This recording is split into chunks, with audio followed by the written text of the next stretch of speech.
Representative Aaron Ford, the Minority Leader of the Nevada State Senate. And in case you didn't know, I'm with her.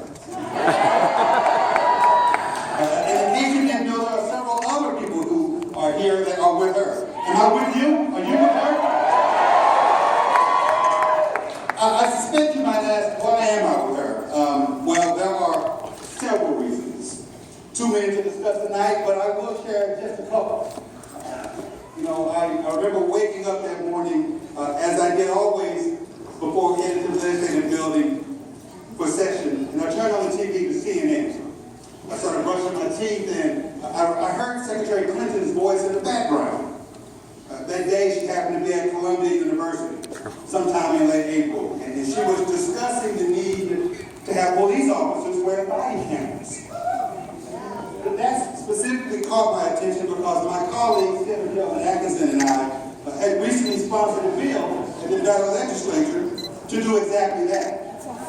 You see, my wife, Verna, and I, we have 4 young men, one of which is on the stage with us right now. And after seeing as many young black men being killed by cops, and those cops generally not being held accountable, we worry. So do my sons. That's why one of my sons, Aaron II, we call him Deuce, asked me to sponsor the very bill that Senator Clinton was on the phone, on the television, endorsing. Suffice it to say, I was elated to see someone on the national stage get out in front of this issue. And as my youngest son sits here today, I'm proud to be able to say to him that when Secretary Clinton is elected president, cops will have body cameras. But beyond that, I'm with her because she's going to stand with us in 2016. From the State House to the City Council, she's been and will continue to be invested in this party.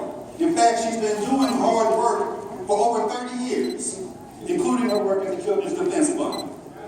And she'll help us work by continuing to fight for voting rights. You know, in Nevada, we had to fight efforts to curtail our rights to the ballot box. Did you know that they tried to get rid of early voting? Did you know that they tried to get rid of souls to the polls? Yeah, they did. We fought against it, and we were able to defeat it. It didn't pass. But Hillary is the only candidate right now who's calling for a comprehensive voting rights platform that includes universal automatic voter registration at the age of 18. She's demanded that Congress fix the Gun Voting Rights Act, and she's outlined a plan for making 20 days of early voting a nationwide standard. And she's going to fight to ensure that your wages go up. I think you're in the audience out there. She's going to fight to increase the minimum wage and to make it easier for entrepreneurs to start small businesses. That's why I'm with her. Speaking of wages going up, speaking of jobs, I'm here to introduce a man that caused, under his leadership, America to see the longest peacetime expansion in the United States.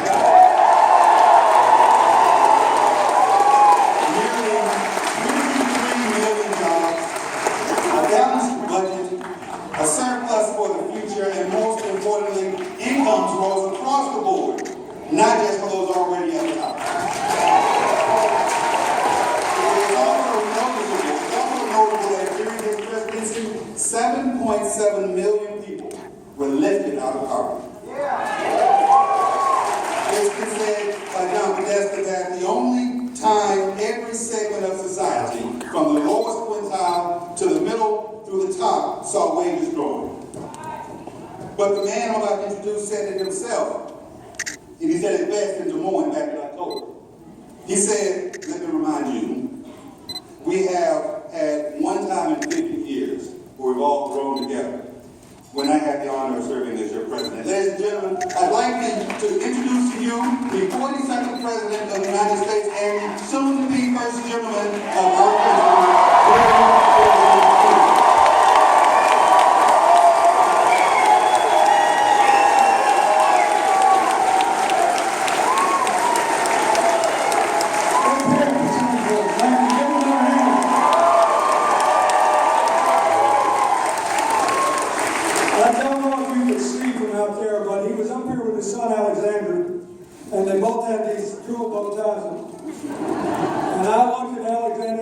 confess that by his standards, I am a very old man, and I still can't figure out how to tie a bow tie. He not only had a bow tie on and a beautiful matching shirt, but his glass frames matched his shirt and tie. Maybe we ought to be running him for office. I want to thank our longtime friend, Congresswoman Nina Titus, for what she said. Thank you, Senator Calvin Atkinson, for representing this district, for welcoming. Thank you to Senator Harvey Mumford, and to Jonathan Sano, the principal, and all the people in this school, which I understand is rated the #1 high school in the state. Thank you for what you're doing. We met the student body chairman backstage, and I wish you were old enough to vote. Look, folks, first, thank you. Thank you, those of you who've been my friend and Terry's friend. Thank you. Thank you, those who have decided not only to participate in this caucus, but to work in it. This is, to put it mildly, an interesting political year. The problem I have with the way it is too often covered is we cover the interesting things, the insults, the smears. And everybody forgets that when all the dust clears, someone will be elected and people either will or will not be better off. Something I almost never see written about or on the evening news. In my family, Joey and I raised our daughter, who has devoted herself to our foundation and public health, to keep score if you're in public office or you're just in a foundation in public service, with 3 simple questions. Are people better off when you quit than when you started? Do children have a brighter future? And are we coming together instead of being torn apart? If you can say yes to those 3 things, good. All the rest is background music. All the grief is worth going through. All the love is worth dodging. If you want to be able to say yes at the end of the next president's term, you will elect Hillary president because she is the best Careful. Now, let me talk a little about why it's so interesting, even though I don't always like the interest.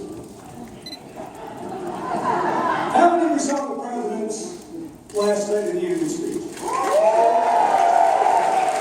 Okay, here's basically what he said. He said, I know we're not on the way back yet, but our economy is moving. We've had 14 million jobs in 5 years. Our economy is doing better than any other big economy on earth.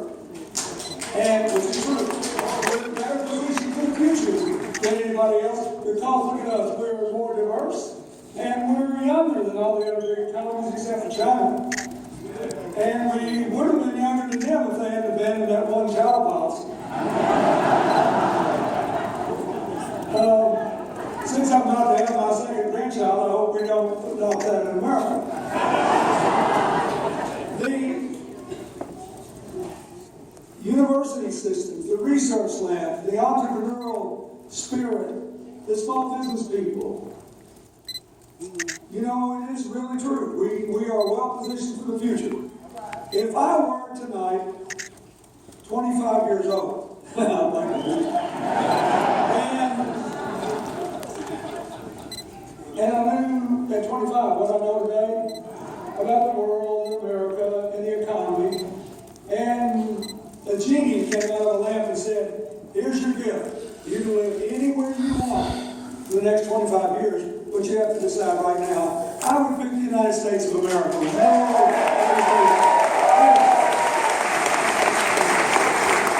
That's the good news, but that's not what's dominating this election. What's dominating this election is the rest of the story, which is we've recovered enormous number of jobs ahead of the historic average for financial crashes. But 86% of the people haven't gotten a raise since the day of the crash. And half the people are still living on the same or less money that they were making when I was president 15 years ago, and that's still on the way. It is true that almost all the gains have gone to the top 5% since the crash. It is true that for 40 years, we've seen a departure from what used to be the rule, which is that when a company got more productive because of its workers and made more money because of its workers, it shared the profits with the workers along with the shareholders and the management. There are still a few companies, both union and non-union, that do that. And believe it or not, they're doing better than the national average because they treat their workers right, because they take care of the communities, because they worry about the families. But it's not the norm, and we all know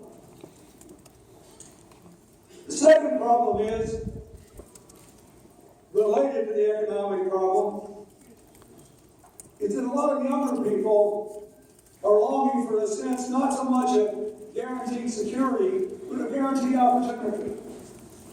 Kids are in college afraid they won't be able to stay because they think they won't be able to repay their debts.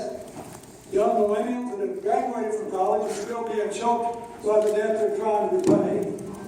Afraid they'll never be able to go and get a loan to start a business or even own their own home. One of the young men who's traveling with me tonight said that none of his friends own a home. And most of them just assumed they never would. So, you got this good news and bad news story. So the real issue in this election is who can maximize the positive things that are in this country and in our future and minimize the problems so they no longer dog the American people. And who can keep us safe without giving up our Constitution and character as a country. There is only one person running who can do both those things, and you know who it is.